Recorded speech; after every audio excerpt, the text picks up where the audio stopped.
اور کبھی Indian election پر کبھی انگلیاں نہیں اٹھی تھیں، لیکن پچھلا جو الیکشن ہوا جس میں راہل گاندھی ایک مضبوط اپوزیشن لیڈر کے طور پر ابھرے، اس کے بعد راہل گاندھی نے ایک وائٹ پیپر ایشو کیا اور وہ اسمبلی میں کھڑے ہو کر انہوں نے بہت سارے شواہد بیان پیش کیے، اور اس میں انہوں نے تمام نشستوں پر ایک ایک نشست کا حوالہ دے کر انہوں نے بتایا کہ کہاں کیسے دھاندلی ہوئی ہے۔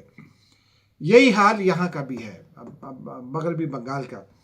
اب مغربی بنگال تو بہت دور دراز ہے، بھارت کے اس کونے پر ہے، تو بی جے پی کا کیا جائے وہاں۔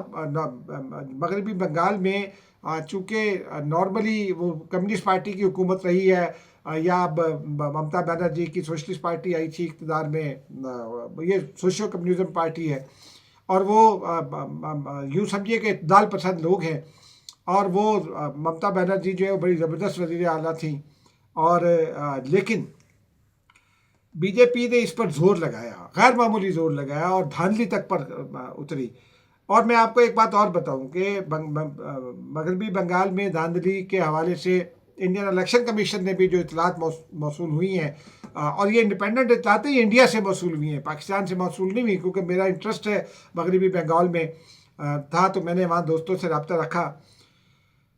ریکارڈ توڑا ہے انڈین الیکشن کمیشن نے، حالانکہ Indian election commissioner chief election commissioner اتنا بااختیار ہوتا ہے کہ ایک مرتبہ انہوں نے ایک سابق ایک وزیر اعلیٰ کو، سٹنگ وزیر اعلیٰ کو نااہل قرار دے دیا تھا، اور کوئی ان کو چیلنج نہیں کر سکا تھا۔ اب وہ انڈین الیکشن کمیشن جو ہے وہ بی جے پی کی گود میں بیٹھا ہے، اسٹیبلشمنٹ کے ساتھ مل کر اور فیصلے کر رہا ہے، اور دھاندلی کی راہیں ہموار کر رہا ہے۔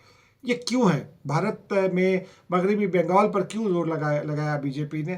کئی ریاستیں وہ ہارتی رہی ہے اور اب بھی ہاری ہے۔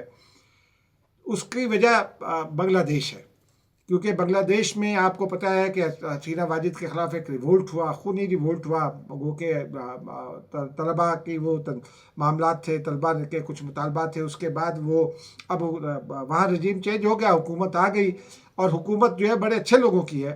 اس وقت جو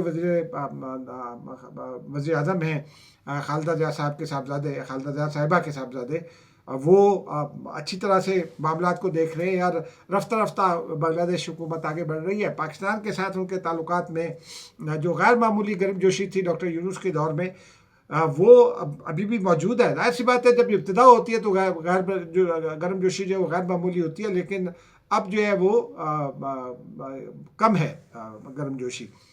لیکن اس کا مطلب یہ نہیں ہے کہ بنگلہ دیش پاکستان کے تعلقات میں شاید کوئی کمی آئی ہے، ایسا نہیں ہے۔ دونوں ممالک کے درمیان تعلقات موجود ہیں، اسٹرانگ ہیں، آگے بڑھ رہے ہیں، پاکستان بنگلہ دیش کو سہولیات دے رہا ہے۔